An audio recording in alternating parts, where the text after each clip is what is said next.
Hello, good afternoon, students. Myself Rahul, Assistant Professor in Civil Department. In this semester, I will teach you the subject Railway Bridges and Tunnel. So, like in the previous session, I will discuss regarding the topic rails, rail gauge, permanent way, and railway survey. Today, I will be discussing with you the topic sleepers, which are very important for the railway engineering. So let us start with the topic sleeper. Sleepers are very important as a point of railway engineering. So sleepers. First of all, we define sleepers. So the members which are laid transversely under the rails for supporting and fixing them with the gauge distance are known as sleepers. They are also included in track materials and also placed under the rails and over the ballast. The rails are fixed with the sleepers by using nut and bolts and spikes. In Indian Railways, the sleepers can be of many materials like wood, cast iron, and pre-stressed concrete. The main function of sleepers is to transmit the heavy stresses or load to the ballast provided below them due to the movement of trains. हाँ जी students, अब हम देख सकते हैं इस diagram में यहाँ पर ये रेल्स दिखाई गई हैं जिनकी फॉर्मेशन से एक रेलवे ट्रैक बनाया जाता है। इन रेल्स के नीचे एक स्लीपर लगाया जाता है। It is a complete part which is placed in the horizontal direction. तो इसे हम क्या वर्ड बोलते हैं? स्लीपर। इंडिया में स्लीपर वुड से, कास्ट आयरन से या कंक्रीट से बनाए जाते हैं। एंशियंट टाइम में पहले वुड से बनाए जाते थे, वुड के बाद कास्ट आयरन से प्रेफर किए जाते थे और आज के टाइम हम कंक्रीट के स्लीपर्स प्रोवाइड करते हैं।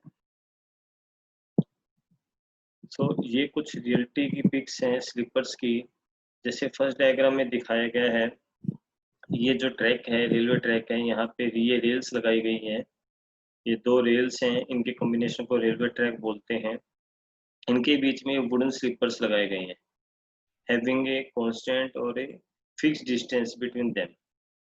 इंडिया में स्टार्टिंग में वुडन स्लीपर्स इसलिए यूज किए जाते थे क्योंकि वुडन क्या है, इकोनॉमिकल मटेरियल है, चीप मटेरियल है और इंडिया में हर लोकेशन पे इजीली अवेलेबल हो जाता था।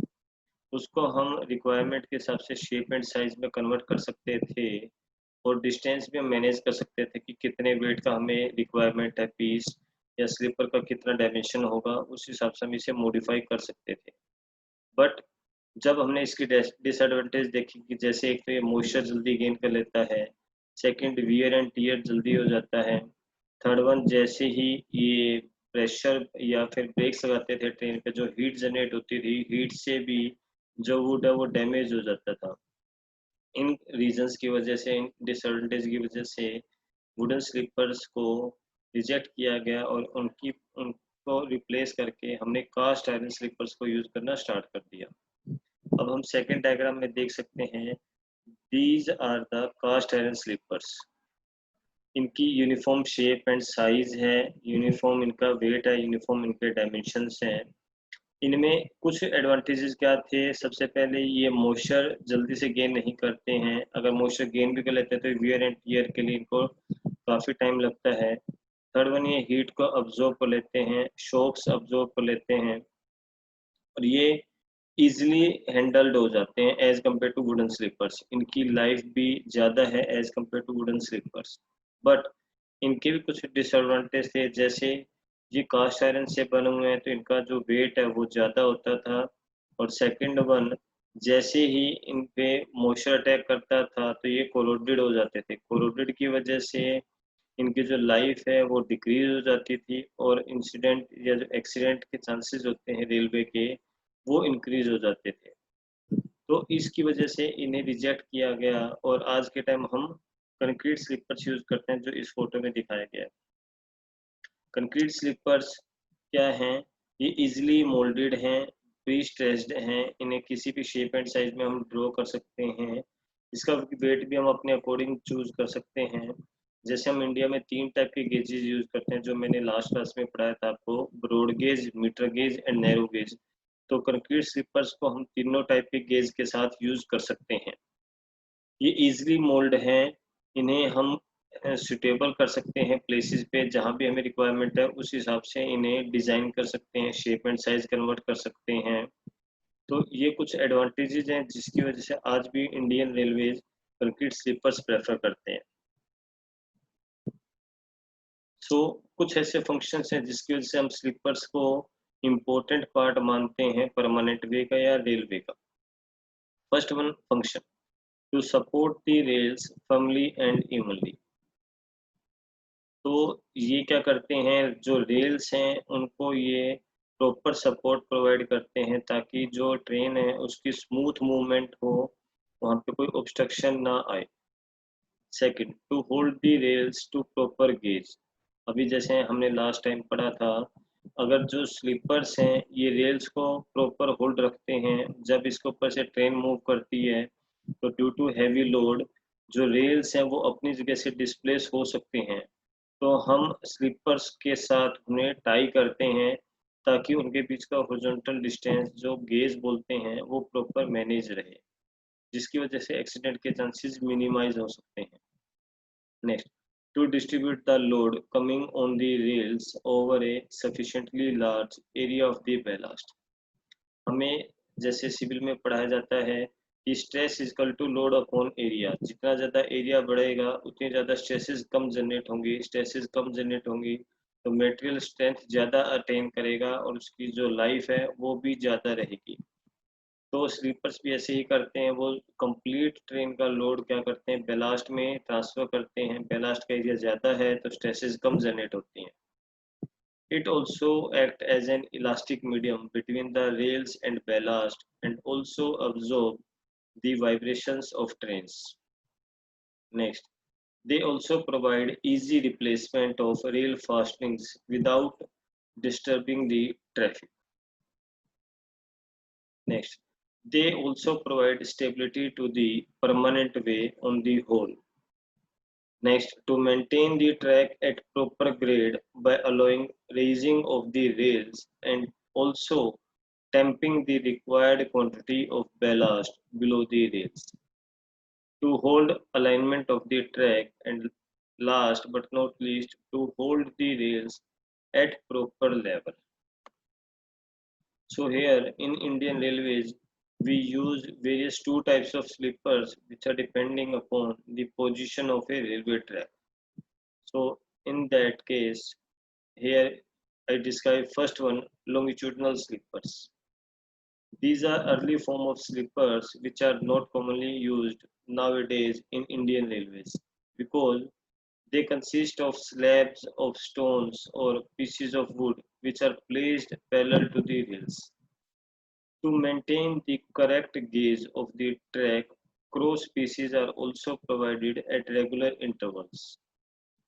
At present, that type of slippers are discarded because of some following reasons. First one is the cost of that type of slippers is very high. Second, the noise created by track is considerable. And last, the running train is not smoothly movement. Because these slippers when we use, the smoothness of running of train is not completed, so that there is an obstruction at the time of running of train, so that proper movement is not possible.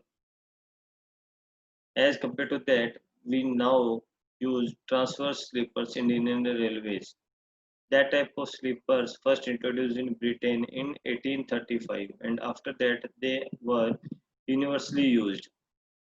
They have become very popular and also they remove drawbacks of longitudinal sleepers because they are placed at right angles to rails as compared to longitudinal sleepers because longitudinal sleepers are placed parallel to the rails but the transverse sleepers are placed right angle to the rails and depending upon the materials they may be classified as first one timber or wooden slippers, second one steel slippers, next cast iron slippers, and last concrete slippers.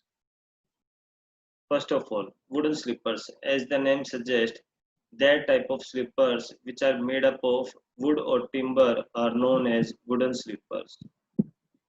They merely fulfill all the requirements of ideal slipper satisfactorily, and at that time they are universally used because the wood is easily available in every part of India, and at that time they are cheap. The wood used may be teak and sal. In India, teak wood is the best material for timber slipper, but due to high cost of teak wood, they are mainly used for the girder bridges. The wooden slippers have long life, near about 10 to 12 years, which is mainly depend upon the climate of area, weather conditions, rain, nature of traffic, and the most important quality of wood. Advantages are they prove to be overall economic and easy to handle. The wooden slippers can be obtained in different sizes and lengths. They require few foot fittings which are known as fixtures and fasteners which are also in the simple design. They are suitable for all types of ballast we use in the railway tracks. But the wooden slippers have some disadvantages like they easy to catch fire and they have less or minimum scrap value as compared to the cast iron slippers and steel slippers. Their life is shorter as compared to the other type of slippers, and the maintenance cost of the wooden slipper is very much high as compared to cast iron or steel slippers. After that, the Indian Railway use steel slippers as compared to wooden slippers because there are some disadvantage. So the slippers which are made of steel are known as steel slippers. The steel slippers are extensively used in Indian Railways with their excellent results. Like they can be easily formed in a single track and they are completely have good life near about 30 to 40 years. But these type of slippers can easily attacked by vermins so that they can be easily corroded. So the steel slippers can't be used at that area where corrosion is heavy due to the moisture or rainy season.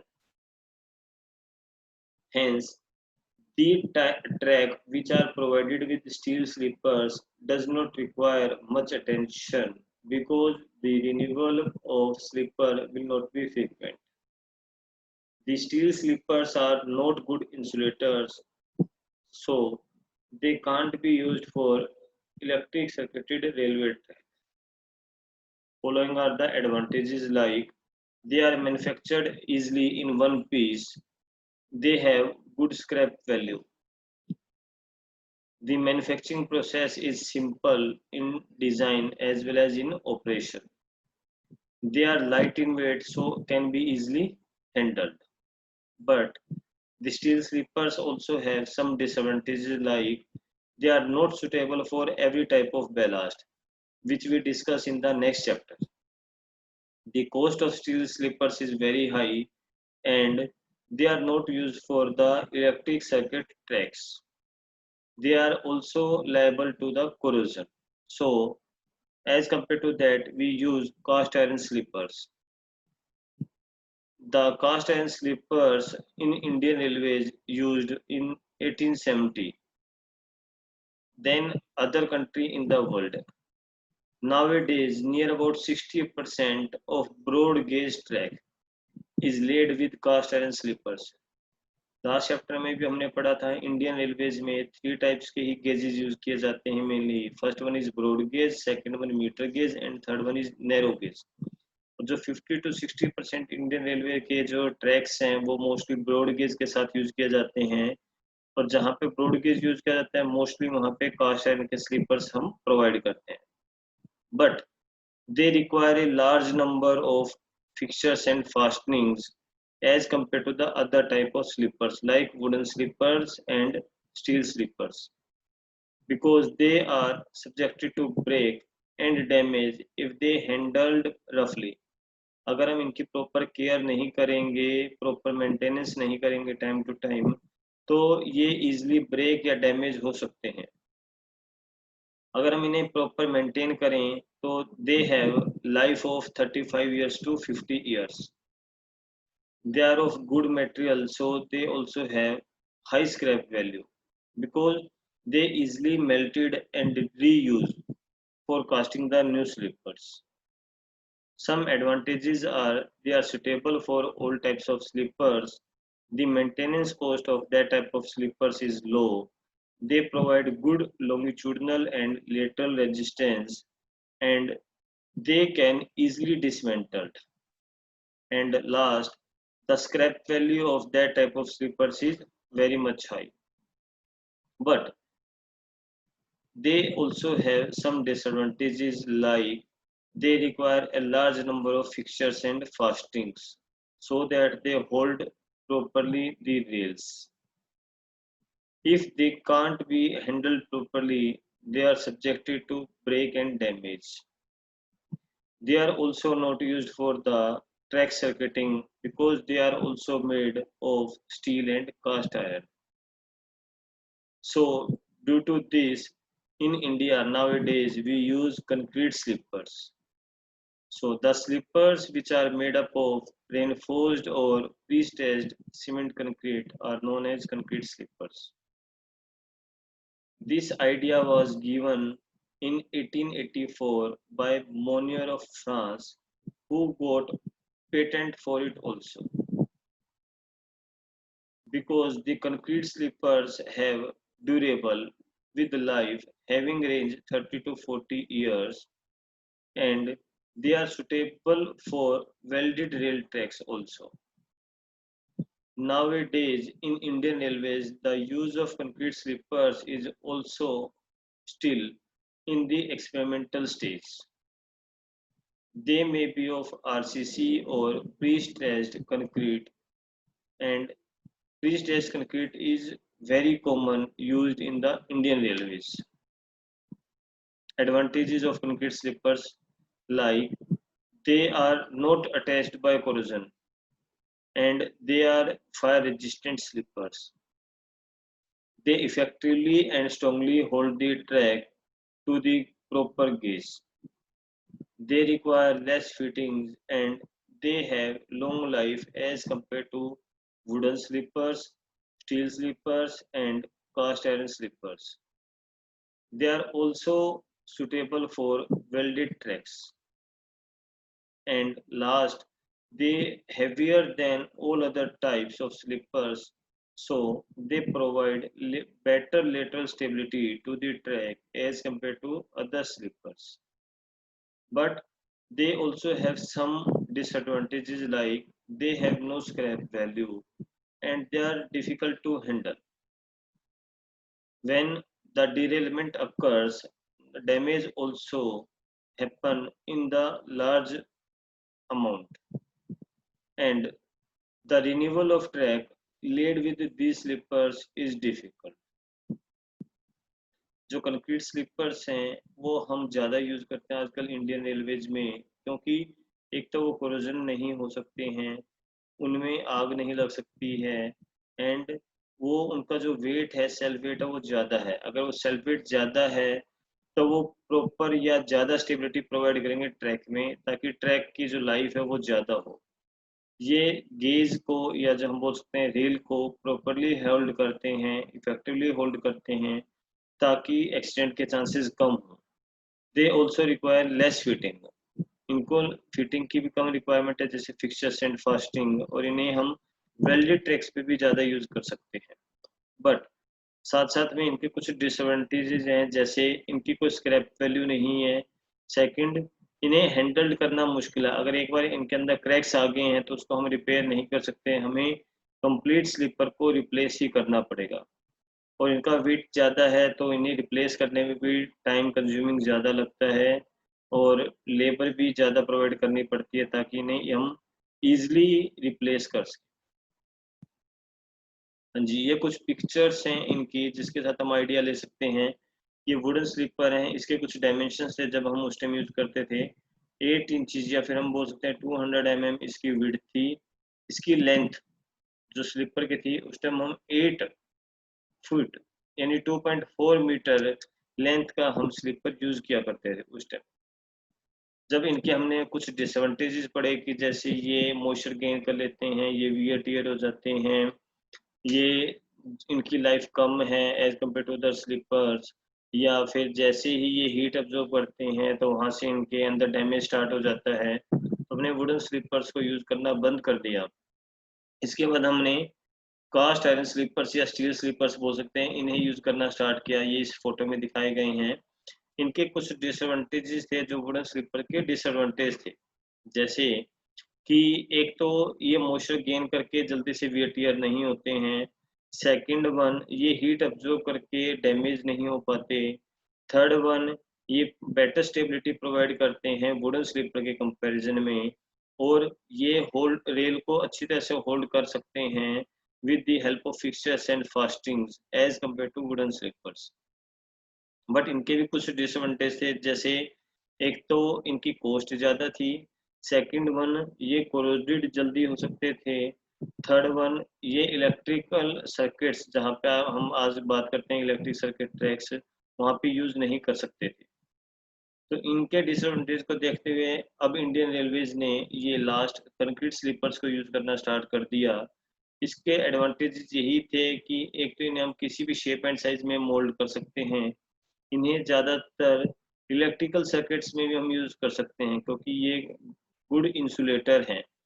ठीक है जी। Next, ये easily corroded नहीं हो सकते हैं, तो इनकी life concrete cast iron sleepers और वुडन स्लीपर से ज़्यादा है। तो ये कुछ डिसएडवांटेजेस थे जिसकी वज़ह से हम कंक्रीट स्लीपर्स को यूज़ करते हैं। बट इनकी कुछ डिसएडवांटेज अभी भी हम देखते हैं कि जैसे इनकी कोई स्क्रैप वैल्यू नहीं है या इनके अंदर क्रैक्स आना स्टार्ट हो जाता है तो उसकी हम रिपेयर मेंटेनेंस करना मुश्किल करता है। इस पूरे कंप्लीट पीस को ही हमें चेंज करना पड़ता है, जिसके लिए काफ़ी टाइम लग जाता है। हाँ जी, अब लास्ट हम टॉपिक बात करेंगे requirements of an ideal material for sleeper. Sleeper को मैन्युफैक्चरिंग के लिए किस-किस टाइप के मटेरियल की रिक्वायरमेंट है, उसकी क्या रिक्वायरमेंट्स होती हैं? First of all, the initial cost and maintenance cost should be as low as possible. जो इनिशियल कॉस्ट है या मेंटेनेंस कॉस्ट है उस मेटल की, जिस मेटल से हम स्लीपर बनाना चाहते हैं उसकी जो कॉस्ट है वो कम होनी चाहिए।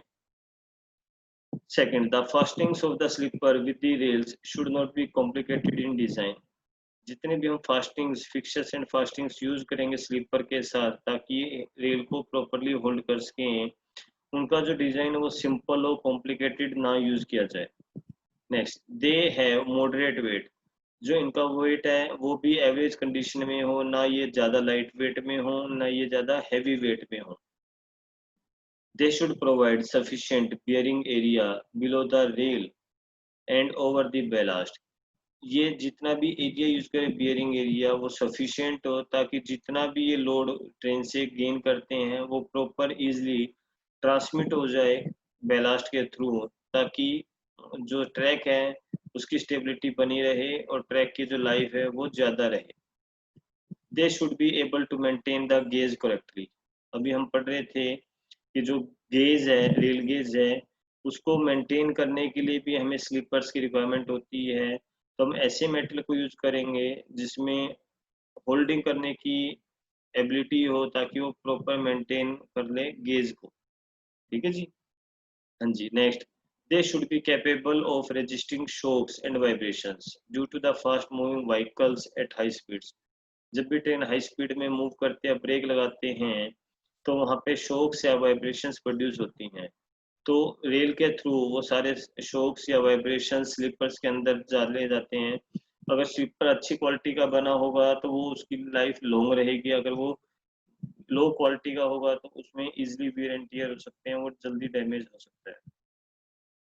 They should not break during the packing of the ballast. जब भी हम परमानेंट वे या रेलवे ट्रैक पर बैलास्ट की पैकिंग यानी बैलास्ट की लेयरिंग करते हैं तो हम टेम्परिंग करते हैं। टेम्परिंग मीन्स हम मैकेनिकल मेथड्स या इंस्ट्रूमेंट के साथ बैलास्ट को उसके साथ फिक्स करते हैं। कई बार मिस हैंडलिंग की वजह से वो जो इंस्ट्रूमेंट्स हैं वो स्लीपर्स के साथ टच होकर स्लीपर्स को डैमेज कर सकते हैं, तो वो भी हमें इस पे ध्यान रखना पड़ता है, केयरफुली करना पड़ता है काम। They should be able to withstand the derailments without excessive damage। हमें ये भी देखना है डीरेलमेंट, कई बार ट्रेन क्या करती है ट्रैक से नीचे उतर जाती हैं बिकॉज ऑफ सम फॉल्ट्स, तो उस टाइम भी ज़्यादा डैमेज ना हो ऐसे हमें स्लीपर्स यूज करने चाहिए। They should be easy to manufacture transport and lead. ऐसे स्लीपर्स हमें ज़्यादा यूज करने चाहिए जिनकी मैन्युफैक्चरिंग प्रोसेस ईजी हो, कॉम्प्लिकेटेड ना हो, ट्रांसपोर्टेशन में हमें प्रॉब्लम ना आए, इजीली ट्रांसपोर्ट कर सकते हैं from one area to the another area. और लेड जिनको हमें परमानेंट वे में फिक्स करने में भी ज़्यादा टाइम या ज़्यादा मेहनत की जरूरत ना पड़े, ऐसे स्लीपर्स को हम प्रेफर करेंगे। And last which is important, they should have high scrap value.